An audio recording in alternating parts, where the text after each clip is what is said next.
Hello, नमस्कार. MPSC गट क मुख्य परीक्षा 2023 गणिताचं विश्लेषण आपण पाहणार आहे. जे 2024ला गट कला मुख्य परीक्षेला आहेत त्यांच्यासाठी हे जास्त उपयुक्त आहे. 2023 नंतर पॅटर्न बदलला. गट ब गट क नवीन योजनेनुसार. त्यानुसार 24चे जे मेन झाले आत्ता 29 जूनला आणि 23 साली जी मेन झाले ते जवळपास पॅटर्न तोच राहिला. अक्षरशः प्रश्न ज्या ठिकाणी गणिताचेच होते ते नंबरसुद्धा तेच राहिले. त्यावरून गट कच्या मुख्य परीक्षेला 2024ला सामोरे जात असताना 2023चा पेपर गट कचा मुख्यचा अभ्यासने खूप महत्त्वाचे ठरते. तर आपण गणिताचे जे 22 प्रश्न आहेत ते एकामागं एक पाहू. ए सेट आहे हा. ओके, पहिला प्रश्न आहे ईच्या जागी काय येईल. आता ह्या प्रश्नात तसं पाहिलं तर काही संबंध नाही दिलाय. इथून पूर्णपणे नवीन अंक दिलेत आणि आपल्याला ई विचारलाय. तर थोडंफार संबंध दिला असता तर ईचा संबंध लावता आला असता. पण आता 5 नंतर 18 नंतर 7 नंतर 24 नंतर 10 नंतर तेच खालीवर झाले. मग 5 आणि 18चा संबंध लावला आपण तर कसा लागतोय 5 त्रिक 15 आणि 3 मिळवलेत. त्याच पद्धतीने 7चा 24चा पण संबंध लागतोय. 7 त्रिक 23 7 त्रिक 21 आणि 3 मिळवले. 10चा आणि 33चा पण लागतोय. 10 त्रिक 30 आणि 3 मिळवले. तिप्पट केले 3 मिळवले. पण खाली काय 9 त्रिक 27 आणि 3 हे काढू शकतोय. पण आपल्याला विचारलाय ई. ईच्या जागी काय येईल. तर हे पुढं डी वरून ई निघणार आहे. पण डी काढावं लागेल. म्हणजे आडवे संबंध जसे आहेत तसेच उभे संबंध पण असायला पाहिजे. मग 5चा आणि 9चा संबंध शोधला तर 5 दुणे 10 आणि 1 वजा केला आहे आणि त्याच्यानंतर 9 वरून एच असं काढलं आहे. म्हणजे हा जो कोपरा आहे याच्यावरून मेन इकडं 3 पट केली 3 मिळवले, इकडं दुप्पट केली 1 मिळवले, परत इकडं 3 पट केली 3 मिळवले. असं लॉजिक निघतं. आयोगाने तर ए तरी द्यायला पाहिजे होता. म्हणजे हे लॉजिक परफेक्ट निघालं असतं आपल्याला. हे आपण मानलं गेलं हे लॉजिक. असं पण इकडून परत इकडं 3 पट जावं लागेल. मग तसं करून बघा. आता 5 पासून 9 कसाला दुप्पट 1 वजा. मग 10 पासून डी काढायला गेलं तर 10 दुणे 20 आणि 20 1 गेलं 19. आणि जसं हे आडवं लॉजिक आहे 10 त्रिक 30 आणि 3 तसं 19 त्रिक 57 आणि 3 60 असं ईच्या जागी 60 येतात. Option number 4. तसं पाहिलं तर हे ए बी तरी द्यायला पाहिजे होतं. ए तरी किमान द्यायलाच पाहिजे होतं. हे आडव्या पद्धतीचं लॉजिक लावण्यासाठी परत. ठीक आहे, परीक्षेत नाही सुचणार हे एवढं फास्ट प्रेशरमध्ये. तर असं प्रकारच्या गणितात आपण सरळ जर रिस्क घेतच असतो तर त्यावेळेस आपण असं सरळ करू शकतो. एवढं दिलं आहे अननोन काढायचे तर 5पासून 33 कसे मिळाले हे काढू शकतो. 5 सक 30 आणि थोडे मिळवले त्याच्यात. 9 सक 54 आणि थोडे मिळवले त्याच्यात. 54मध्ये थोडे मिळवल्यानंतर 60 पर्याय जवळचा. 5 सक 30 आणि त्याच्यात 5पेक्षा थोडे मिळवलेत, निम्मे मिळवलेत, 2.5 3 मिळवलेत. मग 9 इथं 6 निघुललं. 9 सक 54 आणि 9चे निम्मे जवळपास 4-5 मिळवले तर 59 60च्या आसपास 60. या पद्धतीने म्हणजे रिस्क घेऊन जाऊ शकता. हे परफेक्ट लॉजिक नाही पण हरकत नाही. कारण परफेक्ट लॉजिक हे ए काढणं बी काढणं नक्की काय आहे. इथं 3 पट केली 3 मिळवले तसं इथं दुप्पट केली 2 मिळवले पण असू शकतं ना. काहीच नाही ना संबंध. हे ठीक आहे. इथपासून इकडे जाता येते आपल्याला. यामध्ये ना इथपासून इथं जाता येते, इथपासून इथं जाता येते. पण हा कसा हा याच्यापासून येतोय इकडून येतोय का इकडून येतोय हे नाही सांगू शकत. जसं वरून आलं तसंच आपण खालून जाऊन बघितलं. ओके, थोडा वेगळा टाईपचा प्रश्न होता हा. पुढचा प्रश्न पाहूया 2 नंबरचा. जॉनचे वय. अल्जेब्रिक इक्वेशनचा प्रश्न आहे. जॉनचे वय त्याच्या भावाच्या वयाच्या निम्मे होईल जर आपण त्याच्या भावाच्या सध्याच्या वयात 2 वर्षांची भर घातली. आता सरळ अल्जेब्राचा प्रश्न आहे इक्वेशन तयार करायचा. जॉनचे वय एक्स मानलं, भावाचे वय वाय मानलं. जर काय म्हणले त्याच्या भावाच्या सध्याच्या वयात 2 वर्षांची भर घातली. भावाच्या सध्याचे वय वायमध्ये 2 वर्षांची भर घातली 2. जर तर काय होणार आहे तरचं वाक्य आधी दिलंय जॉनचे वय त्याच्या भावाच्या वयाच्या निम्मे होईल. जॉनचे वय एक्स हे भावाच्या वयाच्या निम्मे होईल. जर त्याच्यात 2 मिळवले तर, म्हणजे ह्या 2 मिळवल्यानंतरच्या वयाच्या निम्मे होईल. जॉनचे वय त्याच्या भावाच्या वयाच्या निम्मे होईल. वयाचे 2 होईल, पण कधी जर आपण त्याच्या भावाच्या सध्याच्या वयामध्ये 2 मिळवले तर, आलं लक्षात? जॉनचे वय एक्स त्याच्या भावाच्या वयाच्या एक्स इज इक्वल टू भावाच्या वयाच्या वयाचे 2 असं घेतलं असतं डायरेक्ट, वयाच्या निम्मे होईल. Okay, X is equal to Y भागिले 2. पण कंडिशन दिली, जर आपण त्याच्या भावाच्या सध्याच्या वयात 2 वर्षांची भर घातली, या वयामध्ये 2 वर्षांची भर घातली तर हे गोष्ट होणार आहे. सेंटेन्सवरून इक्वेशन लिहिता आलं पाहिजे. हे 50% पार्ट झाला आणि 50% पुढे कॅल्क्युलेशनचा पार्ट आहे. जर आज जॉन 30 वर्षांचा आहे तर भावाचे वय किती? जॉनचे वय 30 दिले आज, म्हणजे जॉन एक्स मानलेलं आहे आपण, हा एक्स जॉन आणि त्याचा भाऊ वाय. जॉनचे वय 30. आता इक्वेशन तयार झालं, वाक्य तोडून. हे 2च वाक्य होते पण जरा फिरवणारे वाक्य होते. जरचं वाक्य पुढे दिलं, आधी इकडचं तर दिलं आहे. आता फक्त किमती टाकून कॅल्क्युलेशन फास्टच झालं पाहिजे. जॉन 30 वर्षांचा आहे तर भावाचे वय किती? जॉन एक्स म्हणजे 30 वर्ष, तर भावाचे वाय प्लस 2 भागिले 2. हे 2 इकडं भागिले, इकडं आले गुणिले झाले. 30 दुने 60 is equal to Y plus 2. Y is equal to 2 अधिक आहे, इकडे आले वजा 2 झाले. 60 मधून 2 गेले 58 वर्ष. वाय इज इक्वल टू 58 वर्ष, पर्याय नंबर 2. ओके, भावाचे वय आजचे वय विचारले. 2चा 2 नंबर, आन्सर 2. Okay, 3 number.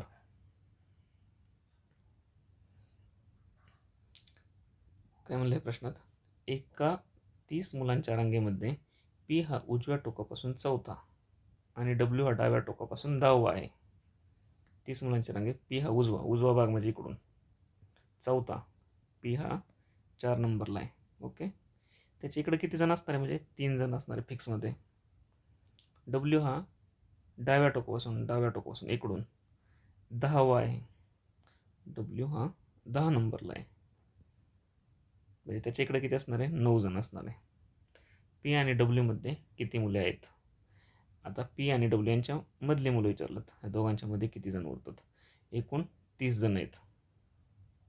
आता हे 10, डब्ल्यूचा नंबर 10 पर्यंत झाला, म्हणजे डब्ल्यूच्या इकडे 9 आणि डब्ल्यू धरून 10 मुलं इकडच्या बाजूला आहेत, आणि पीचा नंबर 4 आहे, तिकडं 3, आणि पी धरून म्हणजे 4, इकडं 3 आणि पीचा 4था, म्हणजे 4 मुलं ह्या बाजूला आहेत. या दोघांच्या मध्ये विचारलं. आता इकडं 10, इकडे 4, 14 मुलं सोडून मध्ये किती? 30 टोटल आहे, वजा ही 14 सोडली तर खाली राहतात 16, पर्याय नंबर 2. 3चा 2 नंबर सोपं होता. 3चा 2 नंबर बरोबर आहे. 4 नंबर. खाली दिलेल्या श्रेणीमधून गहाळ झालेली अक्षरे शोधा. आता अशा प्रकारच्या सिरीजमध्ये ना एक जनरली पॅटर्न ठरलेला असतो. पी क्यू क्यू आर, नंतर परत पी पासून चालू झालं तर नंतर दुसऱ्या वेळेस ते काय क्यू पासून चालू करणार, क्यू आर आर पी, नंतर आर पासून चालू आर पी पी क्यू असं काहीतरी, किंवा P Q R R P Q P S S T असं काहीतरी पॅटर्न असतो. तो पॅटर्न शोधायचा असतो. तो पॅटर्न एक ठराविक संख्या डिजिटचा असतो किंवा ठराविक अल्फाबेट्स असतात त्यांचा असतो. आता इथं टोटल अल्फाबेट्स मोजले आपण. तो पॅटर्न शोधायला कितीचा सायकल तयार करावा लागेल, कितीचा गठ्ठा तयार करावा ते बघू आधी. इथं किती टोटल? 1 2 3 4 5 6 7 8 9 10 11 12 13 14 15 आहेत. 15 आहेत, म्हणजे अशा किती सायकल असतात? एक तर 5 5च्या 3 सायकल असतील, किंवा 3 3च्या 5 सायकल असतील. आता पी क्यू आर 3 गोष्टी आहेत, आणि हे मिक्स दिलेलं ऑप्शन आहे. इव्हन सिरीजमध्ये सुद्धा क्यू क्यू असे मिक्स आहेत, त्याच्यामुळे आपण 5 5च्या 3 सायकल घेऊन बघू आधी. आता हे मांडलं समजा आपण, P dash Q R dash P Q Q dash Q R P dash. 5 5ची सायकल करून घेतलं आपण सुरुवातीला. 1 2 3 4 5, 1 2 3 1 2 3 4 5 इथपर्यंत एक झाली. 1 2 3 4 5 इथपर्यंत एक झाली. 1 2 3 4 5 इथपर्यंत एक झाली. आता एक पॅटर्न शोधायचा, तोच पॅटर्न रिपीट होणार आहे, फक्त आधी पी असला तर त्याचं क्यू येणार, त्याच्या पुढच्या वेळेस आर येणार असा. आता सुरुवातीला तर पी दिलं आहे, ह्या सायकलमध्ये पी दिलं आहे, नंतर इथं आर दिला आहे, नंतर इथं पी झाला आर झाला, तर इथं क्यू घ्यायला हरकत नाही. ओके, नंतर अजून जवळजवळचे कुठे भेटतात, इथं क्यू क्यू जवळजवळ भेटतोय ह्या सायकलमध्ये शेवटचे दोन. मग ह्या सायकलमध्ये शेवटचे दोन जवळजवळ असायला पाहिजे. एक आर आहे म्हणलं, दुसरा आर घेऊन बघू, म्हणजे एक एक ऑप्शन पडताळून पाहू. आणि तसेच ह्या सायकलमध्ये शेवटचे दोन सेम असायला पाहिजे, म्हणजे पी दिला इथं, म्हणजे इथं पण पी असायला हरकत नाही. आता इथंच एक राहिला, म्हणजे पुढून दुसरा कुठं इथं नाही दिलेला, इथं पुढून दुसरा दिलेला आहे क्यू. तो कसा दिला आहे, पहिल्यासारखाच दिला आहे क्यू क्यू. मग इथून पुढून दुसरा पहिल्यासारखाच आर आर मानू शकतो, आणि पुढून दुसरा पहिल्यासारखाच पी पी मानू शकतो. असं म्हणजे P P Q R R, R R P Q Q, Q Q R P P. कळालं? बसतंय व्यवस्थित. हा ऑप्शन कुठं येतोय, इथं पी, नंतर हा आर, नंतर हा आर, नंतर क्यू आणि नंतर पी. असा पर्याय कुठे आहे, P R R Q P, P R R Q P, 2 नंबरचा पर्याय. समजलं? गोंधळून जायचं नाही ह्या प्रश्नात, फक्त पॅटर्न ओळखता आला पाहिजे, सायकल ओळखता आली पाहिजे, आणि थोडंसं बघायचं आहे ह्या सायकलमध्ये मध्ये कोण आहे, ह्या सायकलमध्ये पहिला कोण आहे, आणि तो जनरली बदललेला असतो पुढच्या सायकलमध्ये. पुढचा प्रश्न 4 नंबरचा 2 नंबर उत्तर. 4चं 2 नंबर. ओके. 5 नंबर. आता ए हे सीचे वडील आहेत, डी हा बीचा मुलगा आहे, ई हा एचा भाऊ आहे, तर सी ही डीची बहीण असेल तर बी चे ईशी नाते काय. आपण आपलं मागच्या व्हिडिओमध्ये आपण पाहिलं की बहीण भाऊ असले 2 रेषा मारायच्या, फिमेल असले गोल, मेल असला की चौकोन. बहीण भाऊ असल्यामुळे 2 रेषा. तेच जर नवरा बायको असले तर फिमेलसाठी गोल, मेलसाठी चौकोन, नवरा बायको म्हणजे 1 रेष. प्रत्येक तुमच्या पद्धतीने तुमचे काही डिकोडिंग ठरलेले असतात ते करून घ्या. मुलगा असला तर खाली यायचं असा, मुलगी असला तर खालच्या बाजूला असं गोल, फिमेल असल्यामुळं. वडील असले तर वरच्या बाजूला जाणार मेल, आई असली तर वरच्या बाजूला जाणार, नंतर आजी असली तर हिचं कोणतं हे, परत खाली एक, असे 3 पिढ्या. तर याच्यानुसार हे फक्त जी माहिती दिली ती ह्या फॉर्ममध्ये उतरवायच्या आधी. आता इथं काय दिलं, ए हे सीचे वडील आहेत, ए वडील आहेत म्हणजे मेल आहेत म्हणून चौकोन, कुणाचे सीचे, सी खाली आलं त्यांचा मुलगा किंवा मुलगी. डी हा बीचा मुलगा आहे. आता डी बी तर कुठं लगेच टाकू शकत नाही म्हणून साईडला लिहून घ्यायचं. डी हा मुलगा आहे म्हणून मेल चौकोन, कुणाचा बीचा म्हणून बी वरती आई किंवा वडील असू शकतात. ई हा एचा भाऊ आहे, ई हा ए तर दिलेलं आहे, एचा भाऊ, भाऊ म्हणजे 2 रेषा, बहीण भाऊ, भाऊ भाऊ, बहीण बहीण 2 रेषा. ए काही ई हा एचा भाऊ आहे, ई, आणि भाऊ आहे म्हणजे मेल आहे चौकोन.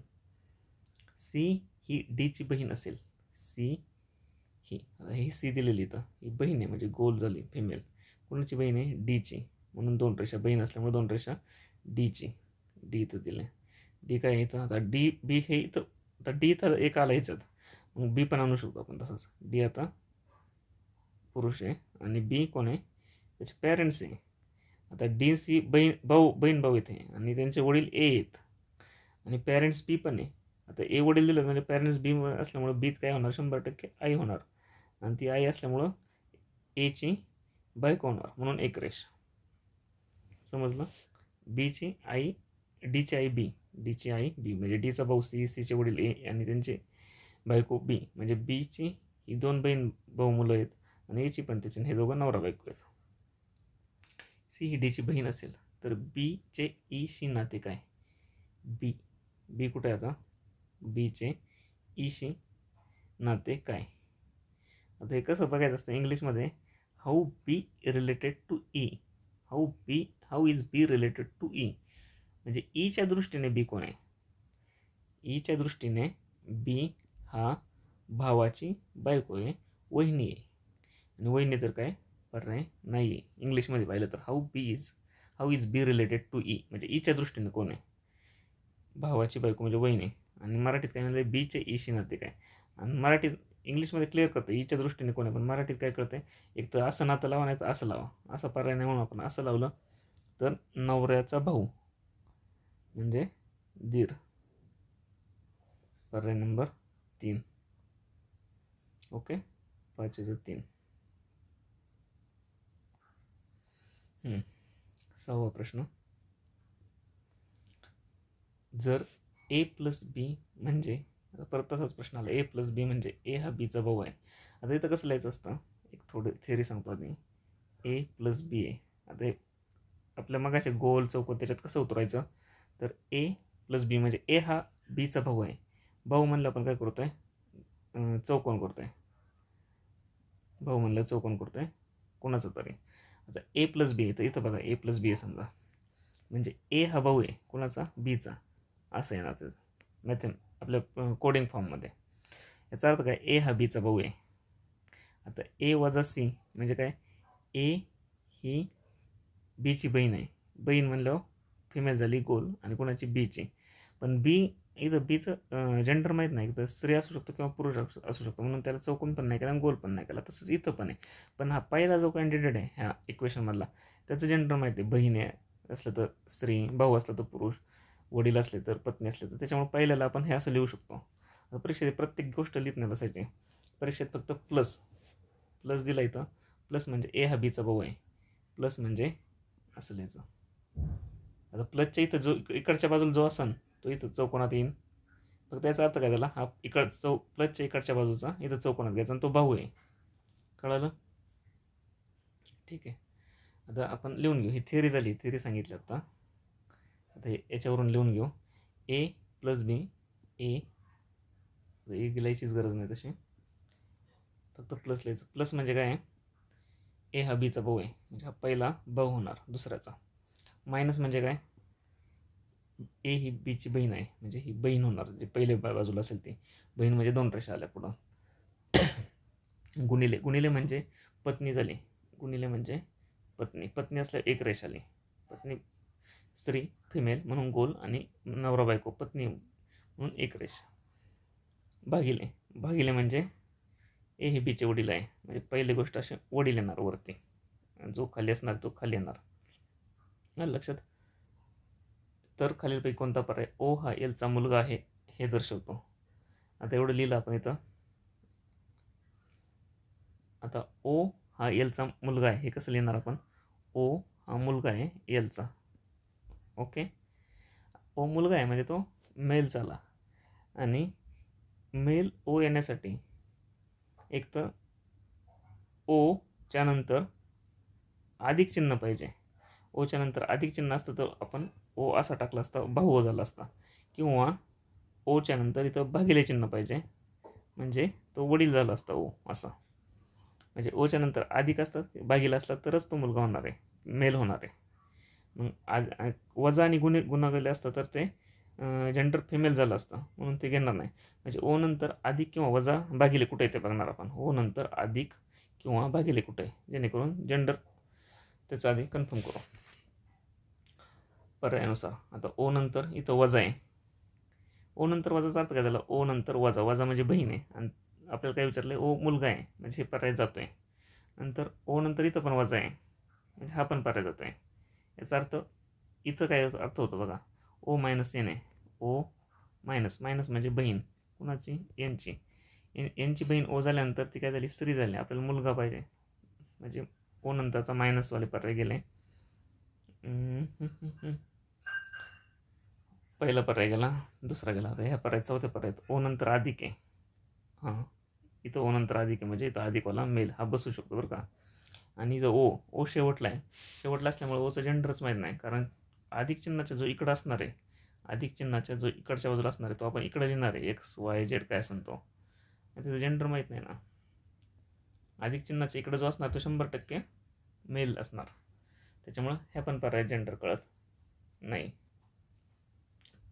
म्हणून तिसरा पण गेला, उरला पर्याय फक्त हा चौथाच पर्याय उरला. ऑप्शन हे कन्फर्म येणार, 4च. सोडून बघायचं का, हा पर्याय चौथा सोडून बघू. काही गरज नाही परीक्षा सोडवायची. आता इथं फक्त सोडून बघू फास्टमध्ये. एल गुणिले एम आहे, एल एल एल घेतला, गुणिले, गुणिलेचा अर्थ पत्नी, पत्नी यमची. आता पत्नी असल्या 100% हा पुरुषच होणार यम. यम भागिले एन आहे. भागिले म्हणजे काय, वडील आहेत कुणाचे, एनचे. यम भागिले एन इथं आलो आता, एन. आता पुढं एन वजा ओ आहे. वजा म्हणजे बहीण आहे, एन बहीण झाली कुणाची, पुढं ओची. आणि ओ अधिक पी आहे. आता ह्याच्यात ओ अधिक, अधिक म्हणजे भाऊ आहे. ओ भाऊ झाला कुणाचा, पीचा असं. आणि आपल्याला मिळायचं ओ हा एलचा मुलगा आहे. ओ हा एलचा मुलगा आहे असं. ओ हा एलचा मुलगा आहे ना, हे बहीण भाऊ आहे आणि हे नवरा बायको त्यांची मुलं आहेत तिने, म्हणजे पर्याय नंबर 4 बसतो आहे. परीक्षेत आधी पहिल्या पद्धतीने जेंडर काढून ऑप्शन एलिमिनेट करून पाहिजे आणि 2 ऑप्शन आले तर मग तर सोडवायच लागतं असं. आता इथं 3 कटले, एकच येत होता. 6 झालं, 7वा. आरशातून घड्याळाकडे बघितले असता 6:30 वाजले असता दर्शवले असता घड्याळात बरोबर किती वाजलेत. आता हा आरसा कुठं मांडायचा, इकडं मांडायचा का इकडं मांडायचा, इकडं मांडायचा का वरती मांडायचा. तर कधी पण ह्या अशा प्रकारच्या प्रश्नात आरसा हा उजवीकडेच मांडायचा आणि जेव्हा पाण्यातील प्रतिमा असते तेव्हा पाणी किंवा जो आरशासारखंच काम करतो तो खाली मांडायचा. इथपर्यंत क्लिअर. परत ऑब्जेक्शन नाही घ्यायचं. आरसा मी खाली मांडून बघितला, वरती मांडून बघितला. उजव्या बाजूला मांडला 6, हे मिनिट काटा इथं आणणार. 6 म्हणजे हे 12, 6, 3, 9 आणि तास काटा कुठे येणार 6:30. 6 वाजून गेलेत म्हणजे निम्म्यात आलं तास काटा. आणि आरशात इकडं पाहिला तर हा मिनिट काटा जाग्यावरच राहिला आणि तास काटा जो फक्त इकडं दिसत होता तो आरशात पलटी मारली तर इकडं दिसायला लागला. म्हणजे इथं 5 आणि 6च्या मध्ये दिसायला लागला, म्हणजे 5:30 वाजले. पर्याय नंबर 2. आरसा उजव्या बाजूला, पाणी असलं तर फक्त खालच्या बाजूला घ्यायचं. 7व्याचं 2. 8वा. खालील इंग्रजी वर्णमाला गट इंग्रजी वर्णमालेतील अक्षरांच्या स्थानाच्या संदर्भात सिरीज आहे का अल्फाबेटिकल ऑर्डर. आता एचमधून एन कसा काढायचा, एनवरून टी वरून, हे पहिलं लॉजिक आहे. हे लॉजिक चाललं नाही तर दुसरं लॉजिक वापरायचं आहे. आणि यांचं लॉजिक वापरताना पहिल्यांदा फरक काढून बघायचा. एच नंतर किती सोडला एन येतो, HIJKLM 5 सोडल्यानंतर, एन नंतर NOPQRST 5 सोडल्यानंतर, टी नंतर STUVWXY वाय सोडल्यानंतर झेड. पहिलं झेड यायला पाहिजे, झेड इथं आहे. पण पर्याय इथं हे गेला, हा गेला, यापैकी नाही पण, म्हणून आपल्याला सगळं चेक करावं लागणार आहे. आता डी नंतर जे कधी येतो, डी नंतर ABCD, डी नंतर EFGHI म्हणजे 5 सोडलं आहे. JIJ KLMNOP, पी नंतर QRSTUV 2 नंबरला व्ही. आणि तिसऱ्या बघू आता, जी नंतर M GHIJKLM 5 सोडलं आहे. NOPQRSTUVWXY म्हणजे ZVY हा पहिला पर्याय येतो. यापैकी नाही हा पर्याय असल्यामुळे आपल्याला बाकीचे चेक करावं लागले. पर्याय नंबर 1, 8चं 1.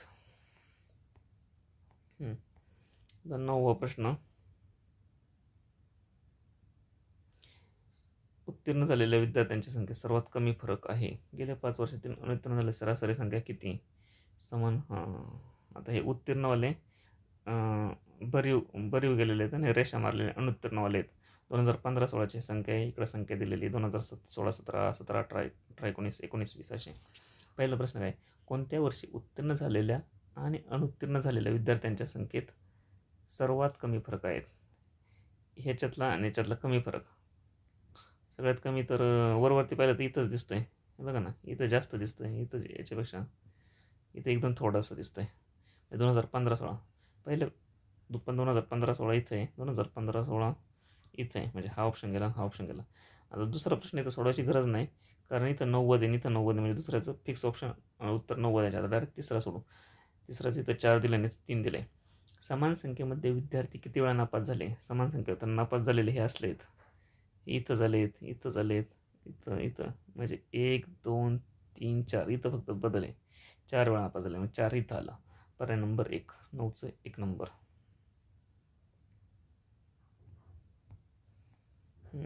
हे बरोबर. पुढचा प्रश्न 10वा. डायरेक्शन. आदित्य लिहिलं. 10 मीटर उत्तरेला चालतो. गेला उत्तरेला किती?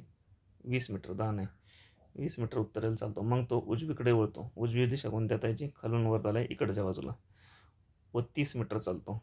किती गेला? 30 मीटर. मग तो उजवीकडे वळतो. आता परत उजवी दिसत, आता खालच्या बाजूला उजवी झाली, वरच्या बाजूला डावी झाली. 35 मीटर चालतो. किती झाले? 35 मीटर चालतो.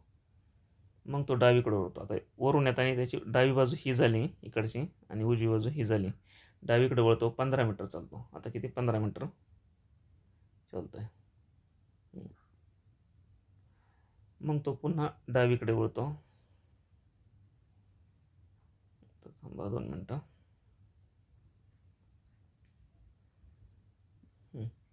20 मीटर सुरुवातीला उत्तरेला गेला.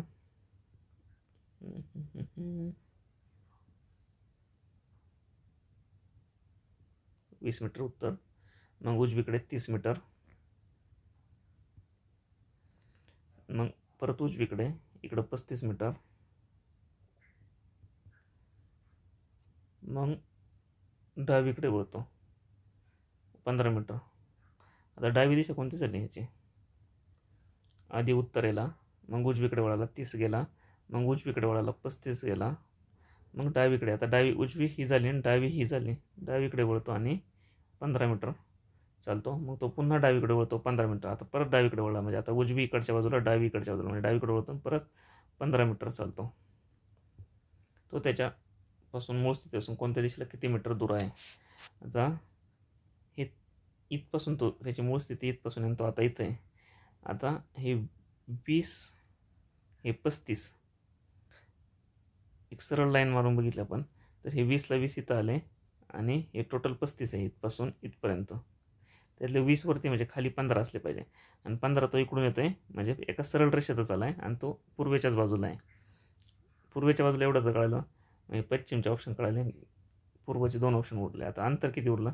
हे 30 इथं दिलं आहे आणि हे परत 15 गेला आहे पुढं. हे 30 आणि हे 15 असं 45. पर्याय नंबर 4, 10व्याचं 4. बरोबर. 11वा, इमारत बांधताना विविध बाबींवरील खर्च दाखवला आहे. इमारत बांधणीचा एकूण खर्च 5,40,000 आहे. लोखंडासाठी किती खर्च झाला? आता हे टोटल किती असतात? 360 डिग्री. त्याच्यासाठी लोखंडासाठी किती वापरले गेलेत? 45 डिग्री. 45 डिग्री कितीपैकी? 360 पैकी.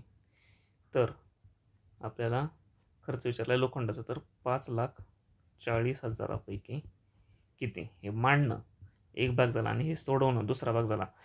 दुसरा भाग एकदम फास्टमध्ये झालं पाहिजे. स्पीड कॅल्क्युलेशनचं लेक्चर टाकलेलं आहे, ते पाहिलं ते कॅल्क्युलेशन पटपट येतील. आता 45/360 1/8 आहे. जागा 45चा पाडा आला पाहिजे. 45 दुने 90, 9 चोक 36, म्हणजे 4 दुने 8 नाही आला तर ठीक आहे.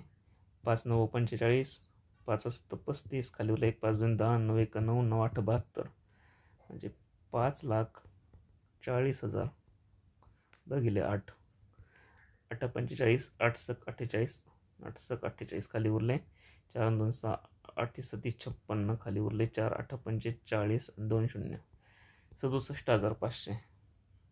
पर्याय नंबर 1. समजलं?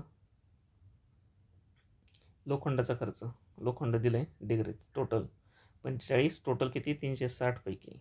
360 पैकी तर 5,40,000 पैकी किती, म्हणून गुणिले 5,40,000. सोडवायचं. 21 झालं. 22. काय म्हणलं इथं? एका गावात मराठी जाणणारे 82%, हिंदी जाणणारे 76%, दोन्ही भाषा जाणणारे एवढे दिलेत. बघा,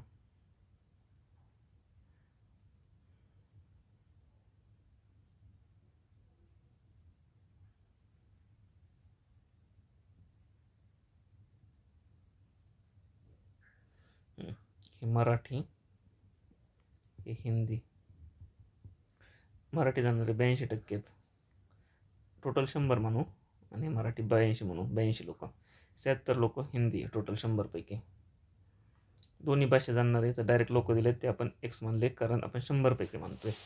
टोटल लोकसंख्येपैकी दिलेत 2244, आपण एक्स मानले. तर त्या गावात दोन्ही न येणारे 8 लोक, ह्या दोघांच्या बाहेर असणारे 8% लोक, म्हणजे 8.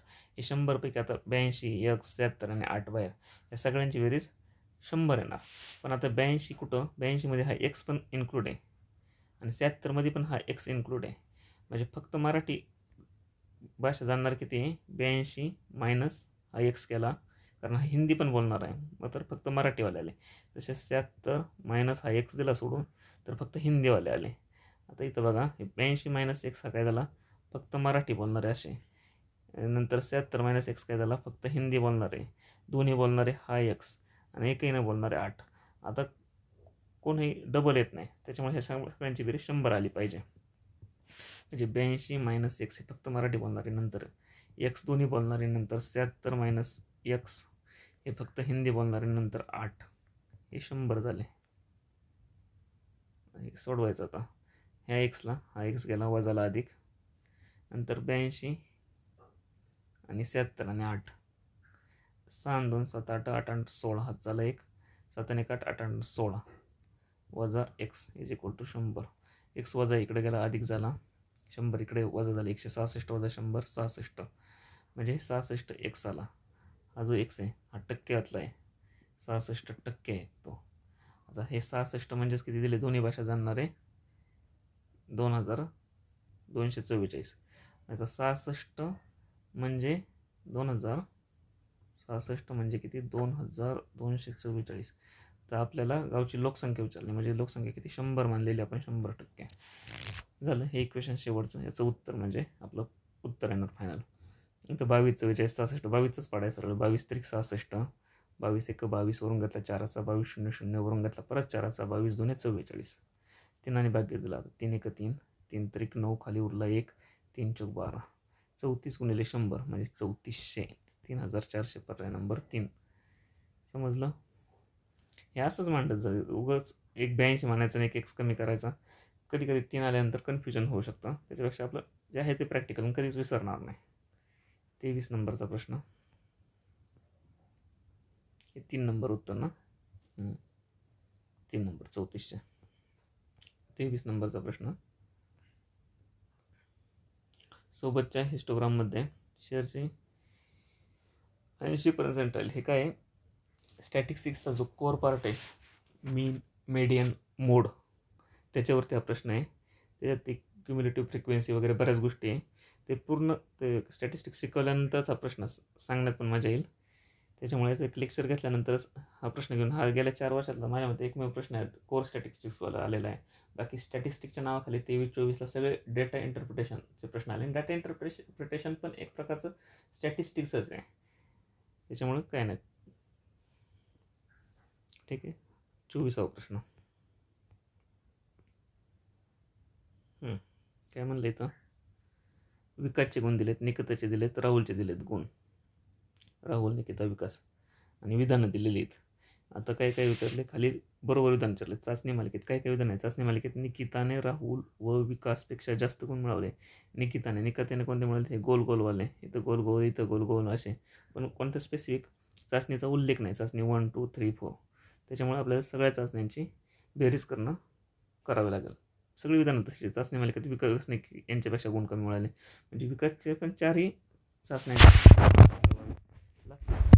स्पीड कॅल्क्युलेशनचा व्हिडिओ पाहिला असेल जो यूट्यूबवरती मी टाकलेला, त्याच्यात बेरजांची ॲडिशनची बेरीज कशी करायची, दररोज त्याची प्रॅक्टिस कशी करायची ते सांगितलं आहे. तो इथं सरळ सरळ कामाला येत आहे.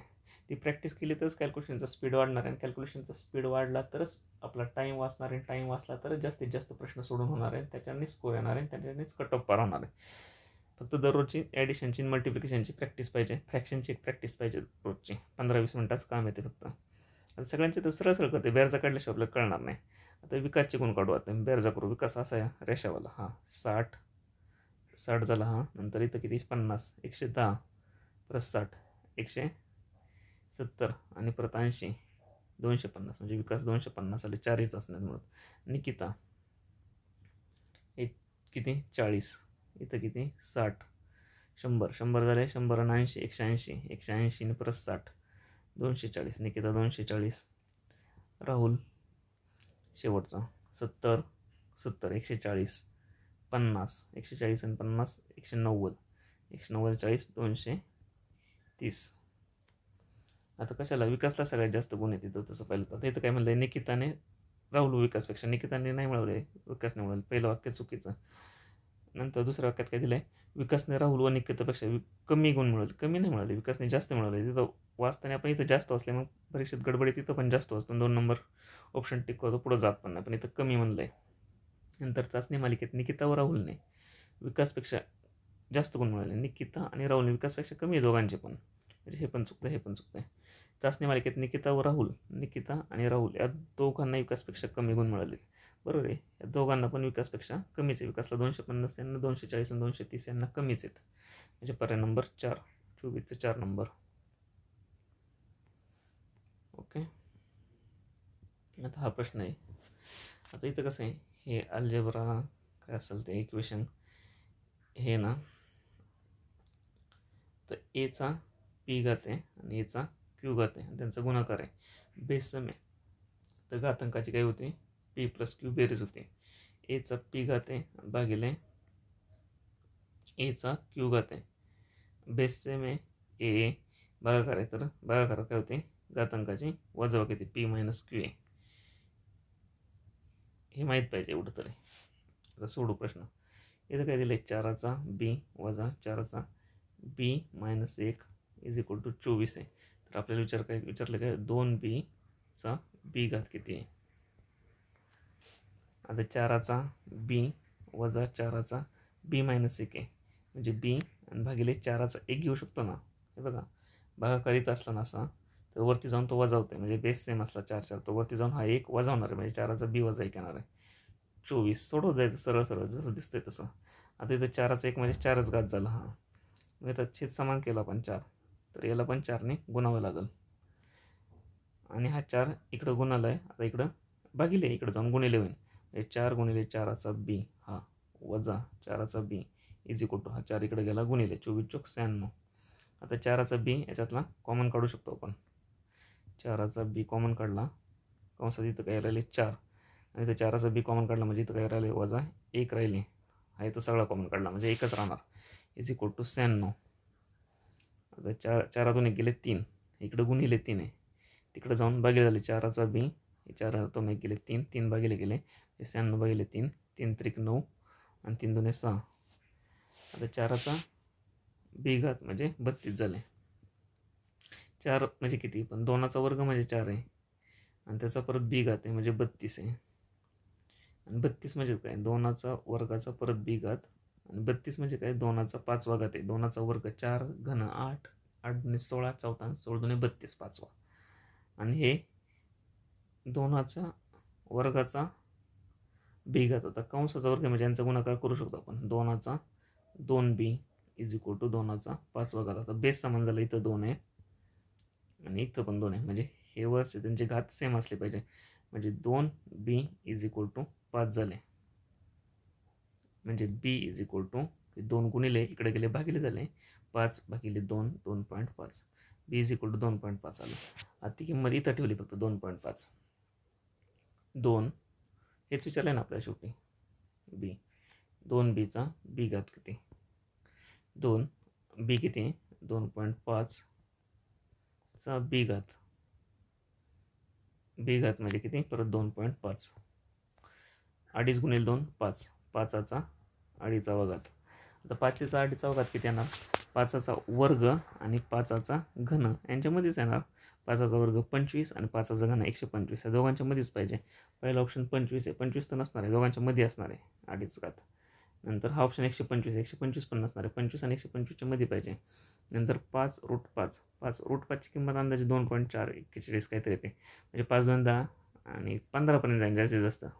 √5ची किंमत 3 धरली तरी 5 3 15पर्यंत जाईल, पण आपलं 25 आणि 125च्या मध्ये पाहिजे, म्हणजे हा पण ऑप्शन गेला, हा गेला, हा गेला. 25√5, आता हा 25 आणि त्याला √5 म्हणजे 2 पॉईंट काहीच तरी गुणलं आहे, म्हणजे हे 25 आणि 125च्या मध्येच आहे, म्हणजे हाच ऑप्शन येणार 2 नंबर परीक्षेत.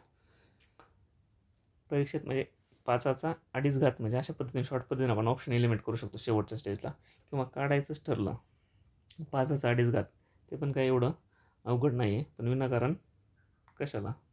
आता 5चा 2.5 घात काढायचं जर कसं काढू शकतो आपण, 5चा इथं दिलं आहे ना 2.5 घात काढायचे आपल्याला 2.5, म्हणजेच किती 5चा 5 भागिले 2, 2.5 म्हणजेच 5 भागिले 2, आणि भागिले 2 म्हणजे √5 असतो, म्हणजे √5चा 5वा घात. म्हणजे रूट 5 5 वेळा मांडले आपण. 2 3 4 आणि 5. हे 5 रूट 5 गुणिले रूट 5 5 आले, गुणिले हे रूट 5 गुणिले रूट 5 5 आले, आणि हे रूट 5 शेवटचे तसेच राहिले. म्हणजे 5 5 25 आणि रूट 5 25 रूट 5, म्हणजे हेच उत्तर आपलं. 25 झालं. 26. 25चं किती आलं? 2 नंबर. 25 2. आता 26वा प्रश्न. हा प्रश्न आता एचे 30% हे दिलेत आणि बी इज इक्वल टू C/5 दिला आहे. तर ABC विचारलं आहे. आता इथं ह्याच्यापेक्षा आधी नजर इथं गेली पाहिजे आपल्याला. बी इज इक्वल टू C/5 आहे. बी इज इक्वल टू C/5 आहे. म्हणजे हा 5 इकडे गेला, म्हणजे 5B is equal to C आहे. म्हणजे Cच्या 5 पट, बीचे 5 पट म्हणजे C आहे. 5B केलं तर C येणार आहे. कोणत्या पर्यायात आपण ABCचा रेशो विचारला, म्हणजे BCचं वरून ऑप्शन एलिमिनेट करू शकतो. आता बीच्या 5 पट C पाहिजे. इथं आहेत का? नाही. इथं नाही, इथं नाही, इथं नाही, कुठंच बसत नाही. पुढं सोडवायचीच गरज नाही आणि इकडचं चेकसुद्धा करायची गरज नाही आहे. कुठं बसत नाही, म्हणजे हे प्रश्न कॅन्सल होणार आहे, 100% कॅन्सल होणार. का ते एवढ्याच्यावरूनच कळतं आहे. हे C is equal to 5B येतात आणि ते तसं कुठंच बसत नाही. सोडून द्यायला पाहिजे हा प्रश्न लगेच. म्हणजे परत इकडचं कॅल्क्युलेशन करण्याचा अर्थ पण नव्हता काय. 26 कॅन्सल झालेला आहे. 27. एक मोटर गाडी A 60 किलोमीटर प्रति तास वेगाने धावते, B 75 किलोमीटर प्रति तास वेगाने धावते. दोन्ही गाड्या एकाच दिशेने धावतात. Distance is equal to speed into time. एकाच दिशेने धावल्या तर त्यांच्या वेगाची वजाबाकी होते. 75 वजा रिलेटिव्ह स्पीड 75 वजा 60 येणार, किलोमीटर पर अवरमध्ये येणार. मोटर गाडी A ही मोटर गाडी Bच्या 60 किलोमीटर पुढे आहे. आधीच डिस्टन्स दिले 60 किलोमीटर. तर बीला मोटर गाडी Aपर्यंत पोहोचण्यास किती वेळ लागेल टी काढायची आपल्याला. 60 इज इक्वल टू 75 वजा 60 15 टी. 15 इकडे गेले, भागिले 60 भागिले 15 4. टी इज इक्वल टू 4 तास. पर्याय नंबर 2. 27चं 2. पण ह्या सगळ्यांनी सोडवण्यात मजा नाही. रिलेटिव्ह स्पीड वजाबाकी करायची असं त्याने ते ॲक्च्युली समजलं पण पाहिजे सोडवताना पण. ठीक आहे, तर परीक्षेत वेळ वाचतो म्हणून रिलेटिव्ह स्पीड असलं एकाच दिशेने स्पीडची वजाबाकी करायची, डिस्टन्सची बेरीज करायची. विरुद्ध दिशेने असले तर स्पीडची बेरीज करायची, डिस्टन्सची पण बेरीज करायची. पण ॲक्च्युली काय घडतं हे एक्झाम्पलमध्ये ते पाहिजे असलं ना, एक मजा म्हणून पण गोष्टीसारखं पण समजून घ्यायला मजा येते. A 60 किलोमीटर प्रति तासाने जाते. आता A हा B आहे, याचा स्पीड 60 आहे, याचा 75 आहे. दोन्ही गाड्या एकाच दिशेने धावतात, दोन्ही गाड्या इकडं धावतात समजा. मोटर गाडी A ही Bच्या 60 किलोमीटर पुढे आहे. आधीच ही 60 किलोमीटर पुढे आहे. आता इथपासून ही चालू होणार आहे आणि ही इथंच आहे B. तर पहिल्या तासाला काय होणार, आता पहिल्या तासाला ही 60 जाणार, पहिल्या तासाला ही 75 आली. बरोबर आले का? नाही, ही टोटल 120 गेली तशी पहिली तर इथपासून, कारण 60 किलोमीटर आधीच पुढे होती, 120 आली आणि 75 आली. पहिला तास उत्तर तर येणार नाही. त्याच्या पुढच्या तासाला काय होणार, 120मध्ये ही 60 मिळवली, म्हणजे ही आता टोटल 180पर्यंत आली. आता 75मध्ये ही अजून 75 गेली, म्हणजे टोटल 75 150पर्यंत आली.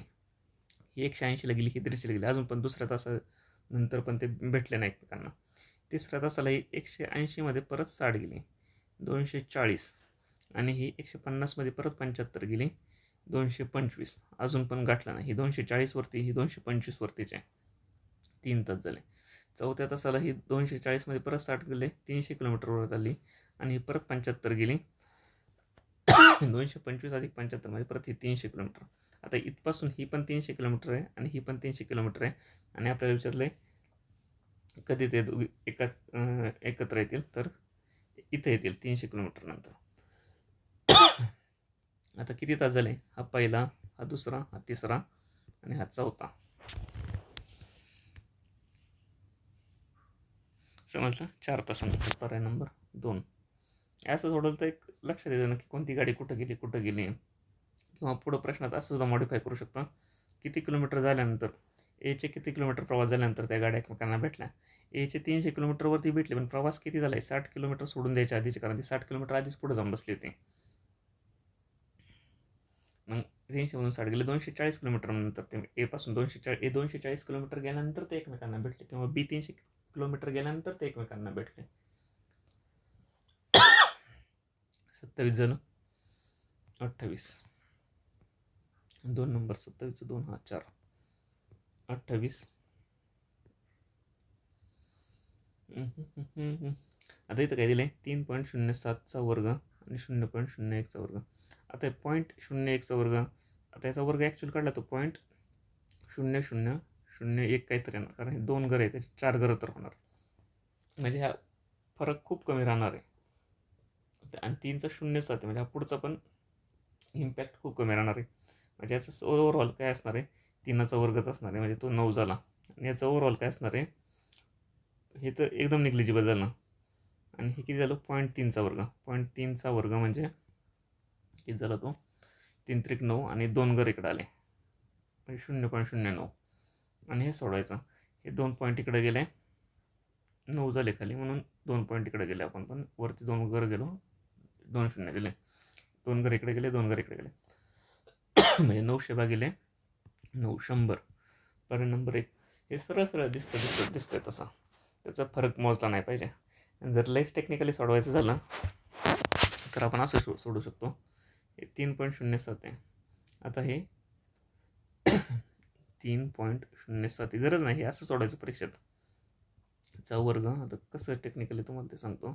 0.0193चा वर्ग भागिले, आता 0.3 आपल्याला काय यायचं ह्याच्या फॉर्मॅटमध्ये आणायचं आहे, म्हणून 3.07च लिहिलं आपण आणि भागिले 10 केले, तर हा भागिले 10 इकडे जाणार, म्हणजे पॉईंट इथं असं आहे ना, हे काय इथं 0.307 आहे,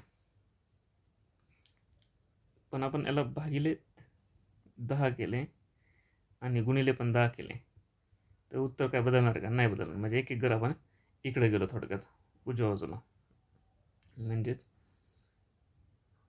0.307 एक घर इकडे गेलो छेदाचं, म्हणजे एक छेद तो 10 झाला आणि एक घर इकडे गेलो म्हणजे 3.07 झाले असे. आणि याचा वर्ग प्लस तसंच इकडं पण याचं पण एक घर गेलो 0.0193 भागिले 10 याचा वर्ग. आता हे छेदाचा वर्ग दिला, अंशाचा वर्ग तसाच ठेवू, छेदाचा वर्ग दिला तर हे अंशाचा वर्ग तसाच राहिला 2 आणि छेदाचा दिल्यामुळे छेद 100 झाला, 10चा वर्ग 100, अंशाचा तसाच ठेवू वर्ग, छेदाचा दिल्यामुळे 10चा वर्ग 100 झाला. आता बेस समान आहे 100, म्हणजे हे एकच बेस लिहू शकतो आपण 100, हे पण गेलं हे पण गेलं 100 असं लिहू शकतो. आता 100 भागिले वरती गेला उलटा गुणिले झाला, आणि हे काय ही पूर्ण संख्या सेमच आहे, म्हणजे याला हे कॅन्सल झालं पुन्हा उरला तो 100. सोडून बघा एकदा हे व्यवस्थित असं ह्या पद्धतीने पद्धत सांगितली, फक्त पॉईंट कसा सरकवायचा. 28 झालं 29, 28चं 1 100, 29 काय म्हणलं इथं, एक दुकानदार 10 रुपयाला 15 आंबे खरेदी करतो आणि 10 आंबे 15 रुपयाला याप्रमाणे विकतो, तर त्याला शेकडा नफा किती. 10 रुपयाला 15 आंबे आणि 10 आंबे 15 रुपयाला, 10 आंबे 15 रुपयाला विकतो. ही झाली खरेदी, ही झाली विक्री. आता खरेदी 15 आंब्यांची करतोय आणि विकताना 10 आंबे विकतोय, याच्यावरून त्याचा नफा तोटा काढता येईल तर काढताच येणार नाही. खरेदीची पूर्णच्या पूर्ण खरेदी पूर्णच्या पूर्ण विक्री केली तरच नफा तोटा काढता येईल. उरलेल्या 5 आंब्यांचं काय केलं, त्यांनी घरी नेऊन खाल्लेत, कमी किमतीत विकलेत, अजून ते माहीतच नाही. त्यामुळे ह्या व्यवहारात नफा तोटा तसा काढता येणं शक्यच नाही, कारण 5 आंब्याचा हिशोबच दिला नाही प्रश्नात. मग आपल्याला मान्य आहे 5 आंबेसुद्धा उरलेले 15 रुपयानेच विकले त्याने, जसे 10 आंबे 15 रुपयाने विकले तसेच 5 आंबेसुद्धा विकलेले उरलेले 15 रुपयाने विकले, हे मान नाही. त्याने घरी नेऊन खाल्ले असं अर्थ लावला तर ते उत्तर चुकल. आता इथं 10 आंबे खरेदी करतोय, काय करतोय 10 आंबे खरेदी, 15 आंबे खरेदी करतोय आणि 10 आंबे विकतोय. आता जेवढे खरेदी करतोय तेवढेच विकले तरच याचं एक्झॅक्ट प्रॉफिट कळेल. मग हे दोघे समान झाली पाहिजे, खरेदी आणि विक्री समान झाली पाहिजे. इथं 15 आंब्यांची खरेदी, 10 आंब्यांची विक्री आहे. मग 15च्या आणि 10च्या पटीत अशी कोणती संख्या आहे? 30. इथं 30 आंब्यांची खरेदी दाखवली आपण आणि 30च आंब्यांची विक्री दाखवली. थोडक्यात LCM काढल्यासारखं. इथं 30 आंबे खरेदी केले आणि 30च आंबे विकले. आता व्यवहार पूर्ण झाला. 15 आंबे खरेदी करायला किती रुपये लागत होते? 10 रुपये.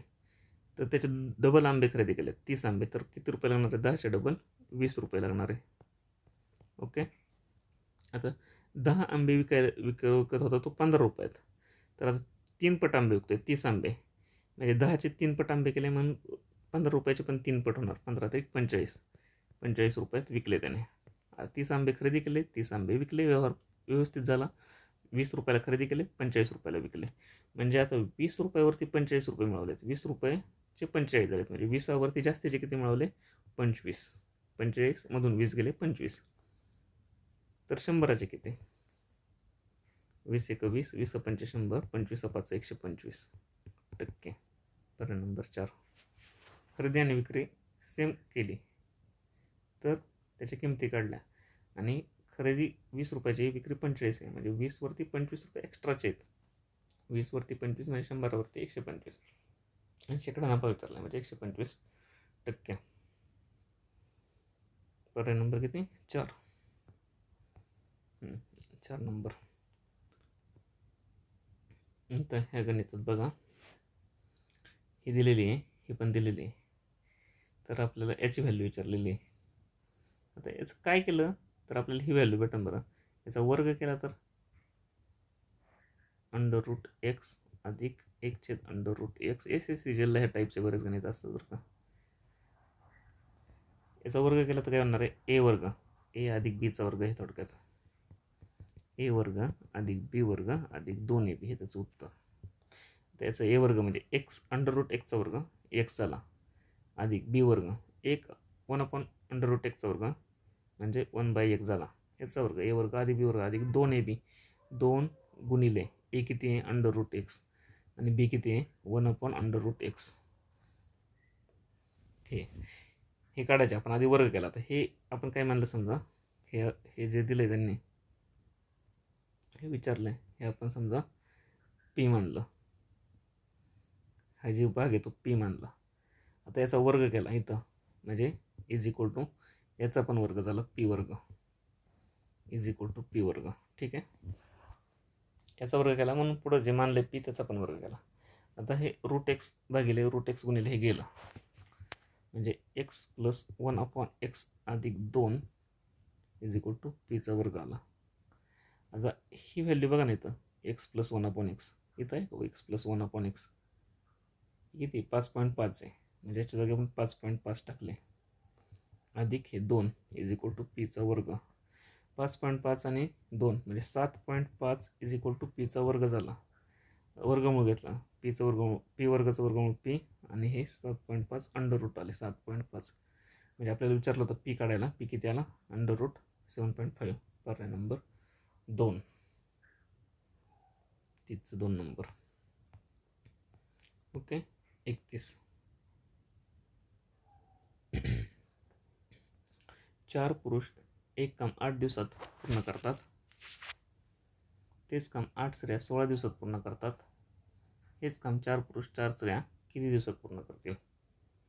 आता इथं काय म्हणले, 4 पुरुष एक काम 8 दिवसात करतात आणि 8 स्त्रिया 16 दिवसात करतात. आता दिवस इथं सेम आहे, वेगवेगळे आहेत. इथं 8 दिवस आहे आणि इथं 16 दिवस आहे. योगायोगाने हे 8च्या पट्टीतच आहे. आता 8 दिवसात काम करायला किती पुरुष लागतात? 4 पुरुष लागतात. तर आता हे 16 दिवसात 8 स्त्रिया लागतात. हे दिवस पण आपण यांच्यासारखे पुरुषांसारखे 8 दिवसच केले. 16चे 8 दिवस केले तर स्त्रिया किती लागतील? कमी दिवसात काम करायला मनुष्यबळ जास्त लागणार, म्हणजे स्त्रिया डबल लागतील. तेव्हा हे 8 दिवस होतील. म्हणजे स्त्रिया इथं 8 आहेत तर 16 स्त्रिया लागतील. याचा अर्थ काय झाला हे समजलं? हे 16 दिवसात 8 स्त्रिया लागतील तर 8 दिवस काय घेतले आपण? पुरुषांचे 8 दिवस आहे आणि पुरुषांना 8 दिवसाला 4 पुरुष लागतात. मग पुरुषांबरोबर स्त्रिया किती कम्पेअर करण्यासाठी आपण 16 दिवस आहे तिथं. ते जर 8 दिवस केले स्त्रियांसाठी तर स्त्रिया जास्त लागणार. जास्त म्हणजे हे दिवस निम्म्याने केले तर कामगार डबल होणार, म्हणजे 8 स्त्रियांचे 16 स्त्रिया लागणार. आता काय ठराविक काम आहे हे पुरुष पण 8 दिवसात करतात, स्त्रिया पण 8 दिवसात करतात. इथपर्यंत आलो. फक्त 4 पुरुषच लागतात त्या कामाला, पण स्त्रिया मात्र 16 स्त्रिया लागतात. याचाच अर्थ असा 4 male is equal to 16 female. बरोबर, म्हणजेच 1 मेल इज इक्वल टू 4 चौक 16, 4 फिमेल झालं. मेल आणि फिमेल त्यांची ताकद किती, एका मेलची ताकद म्हणजे 4 फिमेलची ताकद. इथपर्यंत आलो आपण. आता हेच काम 4 पुरुष व 4 स्त्रिया, 4 पुरुष 4 मेल अधिक 4 फिमेल किती दिवसात पूर्ण करतील. आता 1 मेल म्हणजे किती आहे, 4 फिमेल आहे. आता मेलच्या जागी किंवा 4 फिमेलच्या जागी आपण 1 मेल टाकू शकतो. तर 4 फिमेल आहेत, याचे 4 मेल प्लस हे 4 फिमेलच्या जागी इथं हे 4 फिमेल जागी 1 मेल आहे ना, 1 मेल टाकला इथं. 4 मेल आणि 1 मेल 5 मेल झाले. ते काम किती दिवसात पूर्ण करतील. आता 4 जणांना 8 दिवस लागतात, 4 पुरुषांना 8 दिवस लागतात. तर 5 जणांना 5 पुरुषांना किती दिवस लागतील हे दिवस काढायचे आहेत. आता 4 पुरुष आहे, गुणिले घ्यायचं का भागिले घ्यायचं. ते इन्व्हर्सली प्रोपोर्शनल असलं तर गुणिले घ्यायचं आणि डायरेक्टली प्रोपोर्शनल असलं तर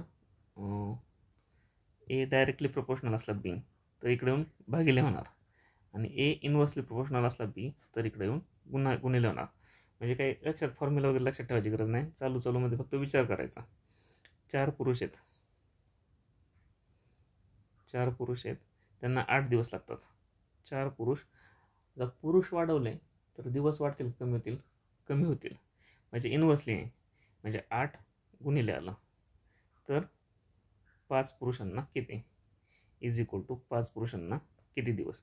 5 पुरुष आणि गुणिले हे डेज, हे डेज किती आले, 4 गुणिले 8 भागिले 5, 8 चौक 32 भागिले 5, 5 30, खाली उरले 2/5, 6.2/5. पर्याय नंबर 4.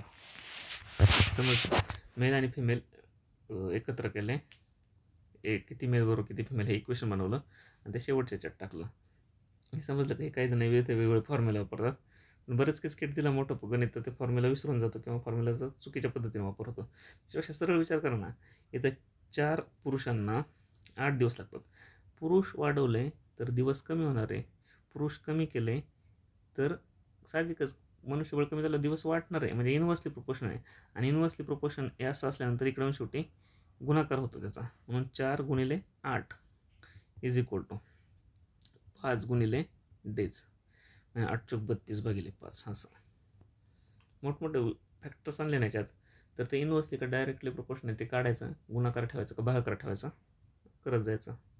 फॉर्म्युले पण आहेत त्याचे, पण काय गणित हे असं सोडवण्यात जादा मजा आहे. माणसं वाढली तर दिवस कमी होणार, माणसं वाढली तर काम वाढणार, डायरेक्टली प्रोपोर्शन झालं. माणसं वाढली तर दिवस कमी होणार, इन्व्हर्सली प्रोपोर्शन.